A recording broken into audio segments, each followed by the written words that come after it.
Министерството за образование и просветниот инспекторат ќе го проверуваат начинот на кој се делеле дипломи на државните универзитети, каде меѓу другите преку ноќ се описмениле и многу поранешни функционери. Стегајќи го обрачот околу високообразовните институции на адреса на просветните инспектори кај кои вработени во Министерството стигнале и закани. За ова Алфа уште еднаш се обиде да добие одговор, но од ресорното министерство не откриваат кој се дрзнал да им прети и да ги заплашува и дали за случајот е информирана полицијата.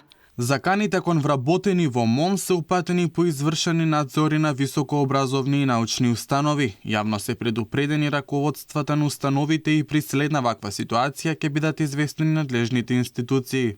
Она што може државниот просветен инспекторат да го направи со многу малку чесни и стручни инспектори го прави, истакна Јаневска на последната седница за пратенички прашања, што само по себе го наметна прашањето дали во држава има недостаток од просветни инспектори. Во државниот просветен инспекторат работа 49 инспектори, а согласно систематизацијата на работните места предвидени се вкупно 63.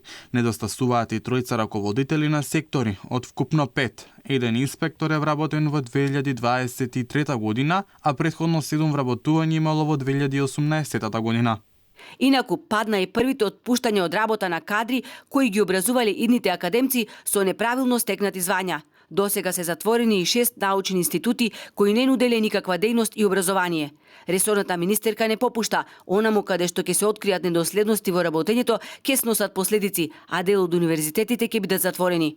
Таа кажа дека еден од универзитетите за кој има многу пријави за нерегуларно работење е Меѓународниот универзитет во Струга, кој беше делумна сопственост на Рамис Мерко.